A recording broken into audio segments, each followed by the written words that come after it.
Praise the Lord. ஆண்டவரும் அருமை இரட்சகருமாகிய இயேசு கிறிஸ்துவின் நாமத்தில் நான் உங்களை வாழ்த்துகிறேன்.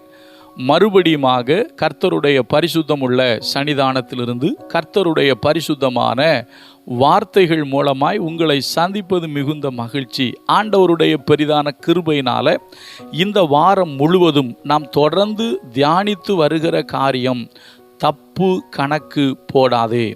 அருமையான கர்த்தருடைய பிள்ளைகளே, தப்பு கணக்கு போட்டு தவறான காரியங்களை செய்ததினாலே அவர்கள் சந்தித்த இழப்புகளை, அவர்களுக்கு ஏற்பட்ட நஷ்டங்களை, அவர்களுக்கு ஏற்பட்ட பாதிப்புகளை நாம் தொடர்ந்து பார்க்கும்படி கர்த்தர் நமக்கு உதவி செய்தார். நாமும் நம்முடைய வாழ்க்கையில் தப்பு கணக்கு போடாதபடி கர்த்தர் நம்மை காத்து கொள்வாராக. அருமையான தேவ பிள்ளைகளே, தொடர்ச்சியாக இதை பார்த்தோம். இன்றைக்கு கடைசியாக தேவ ஜனங்களை குறித்து சத்துரு போட்ட தப்பு கணக்கு அப்படி பார்க்க போகிறோம். கிறிஸ்தவர்களாகிய உங்களுக்கும் எனக்கும் விரோதமாக சில மனிதர்கள் தப்பு கணக்கு போடுவார்கள். ஒருவேளை உங்களுக்கு எதிராக யாரும் அப்படி தப்பு கணக்கு போட்டிருக்கலாம். அவர்கள் தப்பு கணக்கு போட்டது அவர்களுக்கே பாதகமாக முடியும் என்பதை வேத வசனத்தின் அடிப்படையில் நான் விவரிக்க விரும்புகிறேன். உங்களை பார்த்து இப்படி சொல்கிறேன், ஒருவேளை நீங்கள் ஊழியம் செய்யலாம், உங்கள் ஊழியத்துக்கு விரோதமாக உங்களை முடக்கி விடலாம் என்று சத்துரு தப்பு கணக்கு போடலாம். அது ஒரு நாளும் நடக்காது. ஏனென்று சொன்னால், இன்று நேற்றல்ல, ஆதி காலங்களில் இருந்தே தேவனுடைய ஜனங்களுக்கு எதிராக சத்துரு எழும்பி இதை செய்தால் அவர்களை முடித்து விடலாம், இதை செய்தால் அவர்களை இல்லாமல் போய்விட பண்ணலாம் என்று சொல்லி பல சதித்திட்டங்களை தீட்டி தப்பு கணக்கு போட்டிருக்கிறார்கள். ஆனால் சத்துரு போட்ட எந்த தப்பு கணக்குமே சரியாக நடந்தது கிடையாது. அவன் போட்ட கணக்கின்படி தேவ ஜனங்கள் விழுந்து போனது கிடையாது.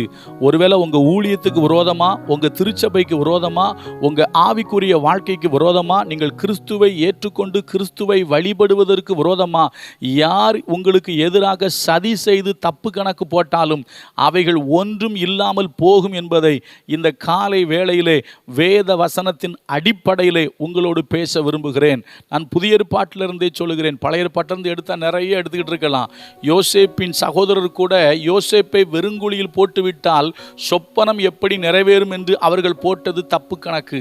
ஏன்னா அங்கே போட்டு விற்று போட்டது தான், அதாவது வெறுங்குழியில் போட்டு அதற்கு பின்பு யோசேப்பை அவர்கள் விற்று போட்டது தான் யோசேப்பினுடைய சொப்பனம் நிறைவேறுவதற்கு முதல் படியாக இருந்தது. அருமையான தேவ பிள்ளைகளே, நான் மறுபடியும் சொல்கிறேன், உங்களையும் என்னையும் குறித்து யார் தப்பு கணக்கு போட்டு நமக்கு எதிராக செயல்கள் செய்கிறார்களோ அவர்கள் நமக்கு எதிராக செய்த செயல்கள் நமக்கு சாதகமாக மாறும்.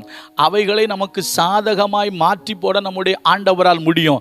அதே போல் நீங்கள் பார்த்தீங்கன்னா, எஸ்தர் சரித்திரத்தில் வாசிக்கிறோம், 127 நாட்டில் வாழ்ந்த யூதர்களை அழிப்பதற்காக ஆமான் சதி திட்டம் போடுறான். கடைசியில் ஆமான் தான் தூக்கில் தொங்குனான். அவன் மொர்தகாயை குறித்தும் யூதர்களை குறித்தும் தப்பு கணக்கு போட்டான். ஏன்னா அவன் ஒரு கணக்கு போடுவான். அவன் ஒரு சீட்டு போட்டு பார்த்துட்டு பூரிம் என்கிறதுல தான் சீட்டு விழும். அதில் பூரிம் என்கிற சீட்டை போட்டுட்டு ஆதார் மாதமாகிய 13வது மாதம் ஒரே நாளில் எல்லா யூதர்களையும் கொலை செய்ய வேண்டும் என்று திட்டம் போட்டான். ஆமான் போட்ட கணக்கு தப்பு. ஆமான் தான் செத்து போனான். அருமையான தேவ பிள்ளைகளே, யூதர்களுக்கு எதிரானவர்கள் தான் அழிந்து போனார்கள். நான் மறுபடியும் சொல்றேன், தேவ ஜனங்களுக்கு விரோதமா அவர்களை நசுக்குவதற்கோ ஒடுக்குவதற்கோ கெடுப்பதற்கோ இல்லாமல் போக பண்ணுவதற்கோ யார் திட்டம் போட்டு தப்பு கணக்கு போட்டாலும் அவங்க போடுறதெல்லாம் தப்பு கணக்கு தான். அது ஒன்றுக்கும் ஆகாது, அது நிற்காது. ஒரே ஒரு வசனத்தை வாசிக்கிறேன் பாருங்க.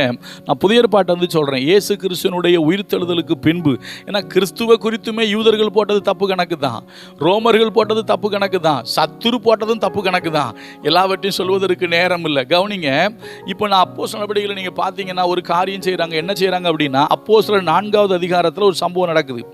4:17 வாசிக்கிறேன். ஆகிலும் இது அதிகமாய் ஜனத்துக்குள்ளே பரம்பாதபடிக்கு இது முதல் ஒருவரோடும் இந்த நாமத்தை குறித்து பேசக்கூடாது என்று அவர்களை உறுதியாய் பயமுறுத்த வேண்டும் என்று சொல்லிக்கொண்டு, எப்படி இயேசு கிறிஸ்துவுடைய சீசர்களை பயமுறுத்துறாங்க. எப்படி? இயேசு கிறிஸ்துவை பற்றி நீங்கள் யாருக்கும் சொல்லக்கூடாது, இயேசு கிறிஸ்துவின் நாமத்தை நீங்கள் பிரசங்கம் பண்ணக்கூடாது அப்படின்னு சொல்லி அவங்கள உறுதியாக பயமுறுத்தினாங்களாம். எப்படி? சொல்லவே கூடாது, இது பரம்பவே கூடாதுன்னு சொல்லி. இன்றைக்கும் அப்படி தானே நம்மளை பார்த்து சொல்கிறாங்க, மதத்தை பரப்புகிறாய், கிறிஸ்தவம் பரவிட்டு பரம்பிக்கிட்டு இருக்கு. ஐயா, கிறிஸ்தவம் பரவுவதை கிறிஸ்து பரவுவதை யாராலும் தடுக்க முடியாது. நீ சட்டம் போட்டாலும் தடுக்க முடியாது, திட்டம் போட்டாலும் தடுக்க முடியாது. நீ வேற என்ன பண்ணாலும் நீ போடுற கணக்கு எல்லாமே தப்பு கணக்கு தான். சரியா? ஏனென்று சொன்னால் அன்றைக்கு ஆசாரியர்கள், சேனை தலைவர்கள், மூப்பர்கள், அதிகாரிகள் எல்லாரும் ஒரு கணக்கு போட்டாங்க. இவங்களை கூப்பிட்டு மிரட்டினா போதும், பயந்துருவாங்க, என்ன செய்ய மாட்டாங்க, இவங்க இயேசுவை பற்றி யாருக்கும் சொல்ல மாட்டாங்கன்னு சொல்லி நினைச்சாங்க. எந்த அளவுக்கு மிரட்டினாங்களோ, எந்த அளவுக்கு பயமுறுத்தினாங்களோ, அதுக்கு பல மடங்காக சபை பெருகிற்று. அது மாத்திரமல்ல, இவர்கள் சீசர்களை அடித்து நொறுக்கினார்கள். யாரை கொண்டு? பவுலை கொண்டு. நல்லா கவனிங்க, ஒரு ஸ்தேவான் இறந்தாரு. அதாவது எருசலேமில் மாத்திரமே ஊழியம் செய்த ஒரு ஸ்தேவான் இறந்தாரு, இரத்த சாட்சியா இறந்தாரு. ஆனால் உலகத்தை கலக்கிற ஒரு சவுலை கர்த்தர் பவுலாய் மாற்றி உலகத்தை கலக்கும்படி கர்த்தர் செஞ்சாரு.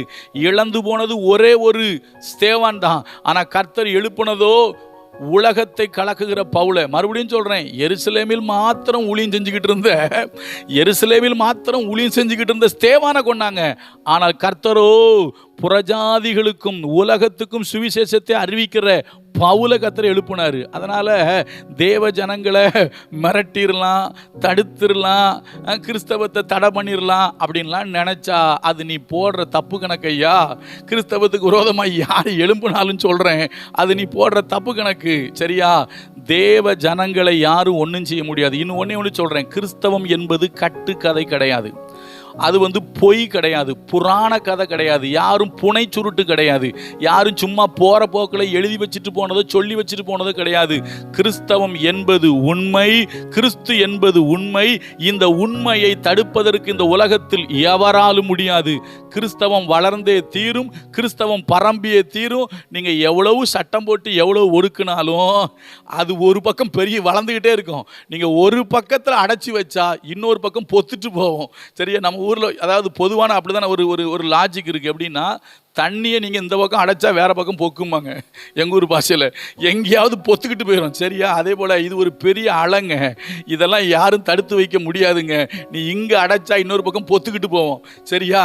நீ ஒருத்தனை நிறுத்தினா 9 பேரை கர்த்தர் எழுப்புவார். சரியா? 9 பேர் 1000 பேரை கர்த்தர் எழுப்புவார். அதனால கிறிஸ்தவத்துக்கு எதிராக தப்பு கணக்கு போட்டாச்சுன்னா தேவ பிள்ளைகளை நீங்கள் பயப்படாதீங்க. உங்களுக்கு எதிராக யாராவது தப்பு கணக்கு போட்டு உங்களை முடிச்சிடலாம், உங்களை ஒடிச்சிடலாம், உங்களை அப்படியே அமைக்கலாம் நினைச்சாங்கன்னா நீங்கள் ஒன்றும் பண்ணாதீங்க, ஜெபம் பண்ணுங்க, நீங்கள் சைலண்டாக இருங்க. கர்த்தர் இன்னொரு பக்கம் பெரிய காரியங்களை கர்த்தர் செய்வார். தைரியமாக இருங்க. மறுபடியும் சொல்கிறேன், கிறிஸ்தவத்தை குறித்து யார் தப்பு கணக்கு போட்டாலும் பரலோகத்தின் தேவன் பார்த்து கொண்டிருக்கிறார். அவர் சும்மா இருக்க மாட்டார். மறுபடியும் சொல்றேன், கிறிஸ்தவத்தை அழித்து விடலாம் என்று நீ நினைத்தால் அது நீ போடுகிற தப்பு கணக்கு. திருச்சபைகளை மூடிவிடலாம் என்று நினைத்தால் நீ போடுகிற தப்பு கணக்கு. ஊழியர்களை ஒழித்து விட்டால் ஊழியமே நடக்காது என்று நீ நினைத்தால் நீ போடுகிறது தப்பு கணக்கு. ஒரு சர்ச்சை மூடிட்டா ஆராதனை நடக்காதுன்னு நினைச்சா அது நீ போடுற தப்பு கணக்கு.